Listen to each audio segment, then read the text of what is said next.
आज हम पढ़ने जा रहे हैं अक्टूबर माह के विगत 10 दिनों के करंट अफेयर्स, महत्वपूर्ण करंट अफेयर्स देखेंगे। इनको आपको याद करा देंगे, कम से कम 10-15 फैक्ट होंगे, उनको देख लेते हैं। तो सबसे पहले जो हमको करना है वो करना है अपना कि दादा साहब फाल्के अवार्ड,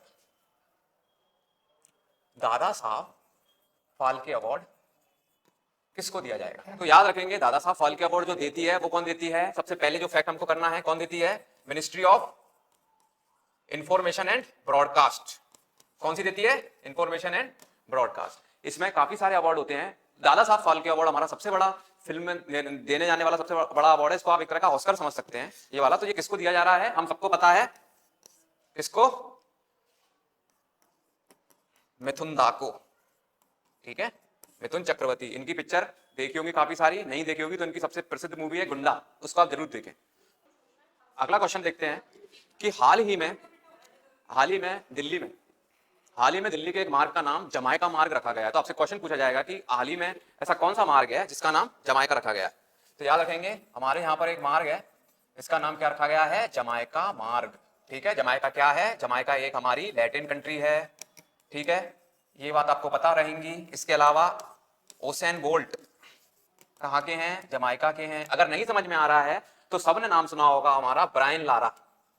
ठीक है, ब्रायन लारा कौन थे, ये क्रिकेटर थे, 400 रन बनाए थे इन्होंने हाईएस्ट। तो ये कहाँ के हैं, जमाइका के। नहीं तो आप लोग अगर इंग्लिश गाने सुनते होंगे, रिहाना सुना है, रिहाना भी जमाइका की हैं। तो जमाइका मार्ग एक हमारे यहाँ दिल्ली में एक मार्ग है, आप याद रखेंगे। जमाइका का जो एम्बेसी है उसके बाहर का जो मार्ग है पूरा, उसको क्या नाम रख दिया गया है, जमाइका मार्ग। क्यों रखा गया है, क्योंकि अभी हाल ही में जमाइका के प्राइम मिनिस्टर आए हुए थे भारत की।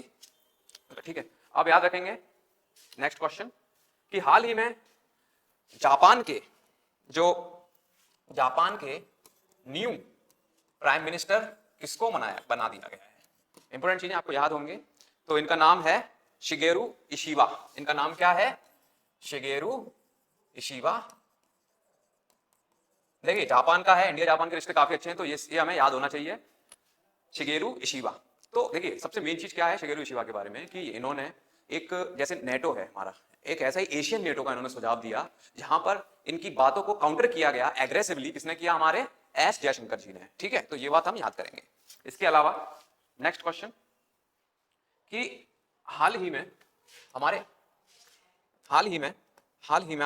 ईयर चीफ कौन बनाए गए हैं, ईयर चीफ कौन बनाए गए हैं हमारे। तो याद रखेंगे हमारे जो ईयर चीफ बनाए गए हैं वो बनाए गए हैं हमारे अमरप्रीत सिंह। ये जो करंट अफेयर की क्लास है ये डेली 10-15 मिनट की रहा करेगी। इसमें कुछ इंपॉर्टेंट चीजें जो आपको याद होनी चाहिए, नेक्स्ट टाइम से आपके साथ फोटो एक्सेट्रा सभी चीज बताई जाएगी। अभी सिर्फ आप फैक्ट याद रखें, इसका हम आपसे बस इतना हुआ है। अगला क्वेश्चन देखते हैं। तो अभी हमारे जो महाराष्ट्र सरकार है उन्होंने जो काऊ है उसको किस चीज का दर्जा दिया गया है, महाराष्ट्र सरकार, सबसे पहले क्या, महाराष्ट्र गवर्नमेंट, इन्होंने क्या किया गया है, काऊ को क्या बोला गया है, राज्य माता। राजमाता का किसको दिया गया दर्जा, काऊ को दिया गया है। किसने दिया है, महाराष्ट्र ने। इतना चीज आप याद कर लेंगे। ठीक है, अगली चीज सबसे इंपॉर्टेंट कि ये क्वेश्चन, मुझे लगता है कि ये क्वेश्चन पूछा जा सकता है भाई। देखिए क्या है कि विमेंस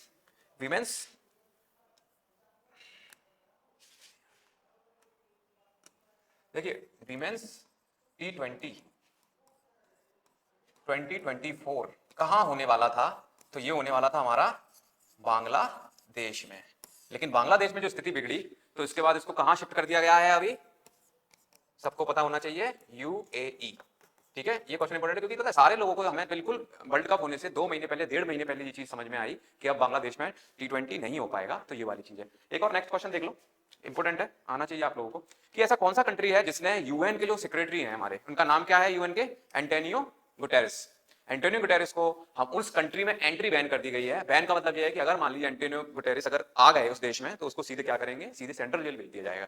तो वो किसने किया है आपका, वो किया गया है इजराइल ने। किसने किया है, इजराइल बैन्स यूएन सेक्रेटरी का कौन होता है, सबसे ज्यादा प्रमुख होता है, सेक्रेटरी जनरल कहते हैं, क्या बोलते हैं, सेक्रेटरी जनरल।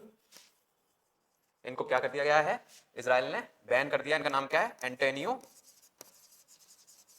गुटेरेस। ठीक है, नेक्स्ट क्वेश्चन। अगला क्वेश्चन देख लेते हैं कि हाल ही में कितनी और भाषाओं को जोड़ा गया है। तो हाल ही में कितनी भाषाओं को जोड़ा गया है? 5 मोर भाषाओं को जोड़ा गया है। पहले कितनी थी? 6 थी। उनमें कौन कौन है? उनका नाम तमिल है, तेलुगु थी, साउथ की जितनी भी हैं सब हैं, मलयालम है, इसके अलावा आपकी उड़िया है, उड़िया। इसके अलावा और कौन सी थी? 4 ये हो गई। इसके अलावा तेलुगु, कन्नड़ है, ठीक है। और कौन कौन सी होगी? संस्कृत होगी। अब कौन सी जुड़ गई हैं? और न्यू, जो न्यू है 5 वो आपको याद होनी चाहिए। बंगाली, इसके बाद पाली, प्राकृत,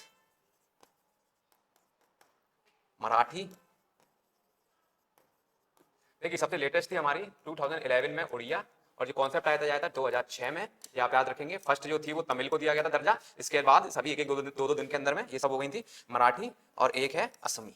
ठीक है, आपसे पूछा जा सकता है क्वेश्चन कि कौन सी भाषा क्या है, कैसा क्या है, तो आपको ये चीज मालूम होनी चाहिए। तो अभी टोटल कितनी हो गई है? टोटल कितनी हो चुकी है हमारी? टोटल 11 हो चुकी है। ठीक है, ये बात याद रखेंगे। ठीक है, सब अक्टूबर महीने के जो सबसे प्रमुख चीजें हैं उनके बारे में हम चर्चा कर रहे हैं, क्या क्या प्रमुख चीजें हुई उनके बारे में। ठीक है, और देख लो थोड़ी सी चीजें कि हाँ, first ever kho kho world cup, kho kho world cup किस देश में होगा? किसमें होगा kho kho world cup? India में होगा। कब होगा ये? 2025 में। ठीक है, ये बात याद रखेंगे। खो खो खेलने वाली कंट्रीज ज्यादातर साउथ एशिया की हैं, नेपाल नेपाल ये सब आएंगी। अब सबसे इंपॉर्टेंट चीज आप ये चीज याद रख लेना, एक नाम है क्लाउडिया, क्लाउडिया, क्लाउडिया, समझ में आ रहा है? क्लाउडिया शिनबॉम, शिनबॉम, ये फर्स्ट फीमेल क्या बन गई है? First female president of Mexico, first female president of, इसकी बनी है ये मैक्सिको की। ठीक है, first female president of Mexico कौन बनी है? Claudia Sheinbaum, Claudia Sheinbaum first president of Mexico. ठीक है, देखो एक बहुत शानदार चीज जो हमारे इन्होंने इंडिया वालों लॉन्च करी है, भारत जैन। अरे क्या हो रहा है? भारत जैन होगा क्या? आप ये बताएं, भारत जैन किससे रिलेटेड होगा? भारत जैन एक ऐसा वो है जो आपको एक सरकारी प्लेटफॉर्म प्रोवाइड कराएगा। एआई के थ्रू आप बहुत सारे काम कर सकते हैं, चाहे वो भाषा का लैंग्वेज का ट्रांसलेशन हो, चाहे कोई भी अलग चीजें हो, उसको लेकर हम क्या याद कर सकते हैं? भारत जैन। भारत जैन का आपसे कुछ भी रिलेशन पूछे तो क्या बोलेंगे आप? एआई का आम इंसान को इस्तेमाल कराना सिखाना और एक सरकारी प्लेटफॉर्म प्रोवाइड कराना, जिससे कि हम एआई को, आम नागरिक एआई से अपने आप को, अपने जीवन को एआई से सुधार पाए और एआई की जो भी एप्लीकेशन है उनको अच्छे से समझ पाए। वो क्या है? भारत जैन। ठीक है, ठीक है, ये बात आपको याद होनी चाहिए। इसके अलावा हाल ही में चैगोस आइलैंड, चैगोस आइलैंड, चैगोस आइलैंड का जो केस चल रहा है, चैगोस आइलैंड है कहां पर? पहले तो ये जानो, ये कहां पर है? मॉरिशियस के पास। किस में आते हैं ये? अफ्रीका में, अफ्रीका में आते हैं। मॉरिशियस किस में आता है? मॉरिशियस अफ्रीका में आता है। ठीक है, इसके अलावा क्या है कि इसने जो सोवरेंटी है, जो सोवरेंटी है इसकी, वो किसको दे दी गई है? तो देखो याद रखना, चैगोस आइलैंड हमेशा किसने रखा था? हमेशा यूके ने रखा था। तो अब इन्होंने, यूके ने किसको दे दिया है? मॉरिशस को दे दिया है। तो क्वेश्चन आ सकता है चैगोस आर को पेलेजियो या फिर चैगोस आइलैंड कहां पर स्थित है? तो ये कहां पर स्थित है? हमारा जैसे कि भारत देश है, इसमें अगर मैं आऊं,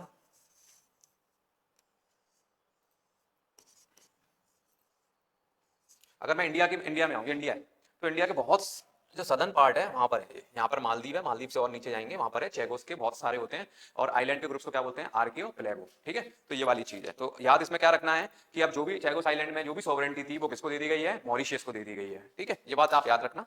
ठीक है, Bharat 700 billion, Bharat 700 billion, 700 billion, 700 billion dollar का फॉरेक्स रिजर्व जो होती है ना, फॉरेन एक्सचेंज रिजर्व, वो रखने वाला दुनिया का कौन सा देश बन चुका है? तो याद रखना, फॉरेक्स रिजर्व रखने वाला चौथा बन गया है, फोर्थ। तो कौन कौन से जिनके पास है 700 बिलियन? तो देखो यूएसए तो फॉरेन, देखो अगर अपने अपन देखो रुपए की बात करेगा तो रुपए से कोई हमसे आगे निकल सकता है क्या? क्योंकि रुपए हमारी करेंसी, हमारे पास रुपए ज्यादा होगा as compare to other countries.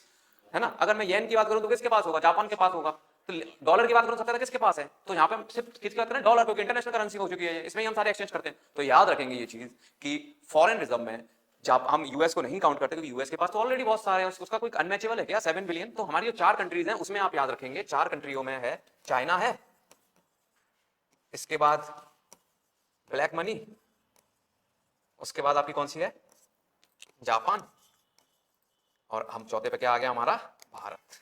तो ये बात याद रखेंगे 400 उसमें कौन कौन सी कंट्रीज हैं जिनके पास 700 बिलियन से ज्यादा फॉरेक्स रिजर्व यानी कि फॉरेन एक्सचेंज रिजर्व है, तो वो कौन है, हमारी इंडिया। तो ठीक है, अगले फैक्ट्स हम और बार पढ़ेंगे, अभी 10 मिनट में करीब करीब 8 से 10 फैक्ट आपको पढ़ा दिए गए हैं।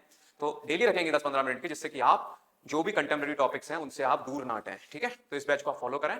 Thank you.